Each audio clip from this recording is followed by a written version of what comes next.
ಬಲಿ ಚಕ್ರವರ್ತಿಯ ದಾನವನ್ನು ತಡೆಯಲು ಶುಕ್ರಾಚಾರ್ಯರು ಏಕೆ ಪ್ರಯತ್ನಿಸಿದರು? ವಾಮನ ಅವತಾರದ ರೋಚಕ ಕಥೆ. ನಮಸ್ಕಾರ ಸ್ನೇಹಿತರೆ. ಅಸುರರ ಗುರುವಾದ ಶುಕ್ರಾಚಾರ್ಯರು ಏಕೆ ಬಲಿ ಚಕ್ರವರ್ತಿಗೆ ದಾನ ಕೊಡಬೇಡ ಎಂದು ಹೇಳಿದರು ಮತ್ತು ಶ್ರೀಮಹಾವಿಷ್ಣು ದರ್ಭೆಯಿಂದ ಅವರ ಕಣ್ಣಿಗೆ ಚುಚ್ಚಿದ್ದು ಏಕೆ? ಈ ಘಟನೆಯ ಹಿಂದೆ ಅಡಗಿರುವ ಸತ್ಯವೇನು? ಬನ್ನಿ ತಿಳಿಯೋಣ. ಬಲಿ ಚಕ್ರವರ್ತಿ ಅಸುರ ಕುಲದಲ್ಲಿ ಜನಿಸಿದ್ದರೂ ಧರ್ಮನಿಷ್ಠ, ಸತ್ಯವಂತ ಮತ್ತು ಅಪಾರ ದಾನಶೂರನಾಗಿದ್ದನು. ಒಂದು ಬಾರಿ ಅವನು ಮಹಾ ಅಶ್ವಮೇಧ ಯಜ್ಞವನ್ನು ನಡೆಸುತ್ತಿದ್ದನು. ಯಜ್ಞಕ್ಕೆ ಬಂದವರಿಗೆ ಕೇಳಿದ್ದನ್ನೆಲ್ಲ ದಾನವಾಗಿ ನೀಡುವ ಸಂಕಲ್ಪ ಮಾಡಿದ್ದನು. ಅದೇ ಸಮಯದಲ್ಲಿ ದೇವತೆಗಳ ಪ್ರಾರ್ಥನೆಯ ಮೇರೆಗೆ ಶ್ರೀಮಹಾವಿಷ್ಣು ವಾಮನ ಎಂಬ ಪುಟ್ಟ ಬ್ರಾಹ್ಮಣನ ರೂಪದಲ್ಲಿ ಯಜ್ಞಶಾಲೆಗೆ ಬಂದರು. ವಾಮನನನ್ನು ಕಂಡ ಬಲಿ ಚಕ್ರವರ್ತಿ ಗೌರವದಿಂದ ಸ್ವಾಗತಿಸಿ, ಬ್ರಾಹ್ಮಣರೇ, ನಿಮಗೆ ಏನು ಬೇಕು? ಕೇಳಿದ್ದನ್ನೆಲ್ಲ ಕೊಡುತ್ತೇನೆ ಎಂದು ಹೇಳಿದನು.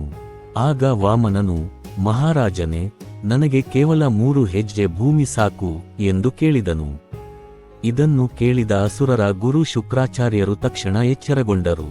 ತಮ್ಮ ದಿವ್ಯದೃಷ್ಟಿಯಿಂದ ನೋಡಿದಾಗ ಈ ಪುಟ್ಟ ಬ್ರಾಹ್ಮಣನೇ ಸಾಕ್ಷಾತ್ ಶ್ರೀಮಹಾವಿಷ್ಣು ಎಂದು ಅರಿತುಕೊಂಡರು. ಅವರು ಬಲಿ ಚಕ್ರವರ್ತಿಗೆ, ರಾಜನೇ, ಇವರು ಸಾಮಾನ್ಯ ಬ್ರಾಹ್ಮಣರಲ್ಲ, ಇವರು ವಿಷ್ಣು. 3 ಹೆಜ್ಜೆ ಭೂಮಿಯ ಹೆಸರಿನಲ್ಲಿ ನಿನ್ನ ಸಂಪೂರ್ಣ ಸಾಮ್ರಾಜ್ಯವನ್ನೇ ತೆಗೆದುಕೊಳ್ಳುತ್ತಾರೆ. ದಯವಿಟ್ಟು ಈ ದಾನವನ್ನು ನೀಡಬೇಡ ಎಂದು ಎಚ್ಚರಿಸಿದರು. ಆದರೆ ಬಲಿ ಚಕ್ರವರ್ತಿ ನಗುತ್ತಾ, ಗುರುಗಳೇ, ನಾನು ಕೊಟ್ಟ ಮಾತನ್ನು ಮುರಿಯುವುದಿಲ್ಲ. ನನ್ನ ರಾಜ್ಯ ಹೋದರೂ ಪರವಾಗಿಲ್ಲ, ಆದರೆ ನನ್ನ ಸತ್ಯ ಮತ್ತು ಧರ್ಮ ಹೋಗಬಾರದು ಎಂದು ಉತ್ತರಿಸಿದನು. ನಂತರ ದಾನವನ್ನು ದೃಢೀಕರಿಸಲು ಕಮಂಡಲದಿಂದ ನೀರು ಸುರಿಸಲು ಮುಂದಾದನು.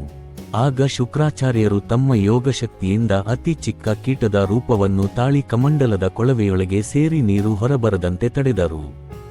ವಾಮನನು ಇದನ್ನು ಅರಿತು ಒಂದು ದರ್ಭೆಯನ್ನು ತೆಗೆದುಕೊಂಡು ಕೊಳವೆಯೊಳಗೆ ಚುಚ್ಚಿದನು.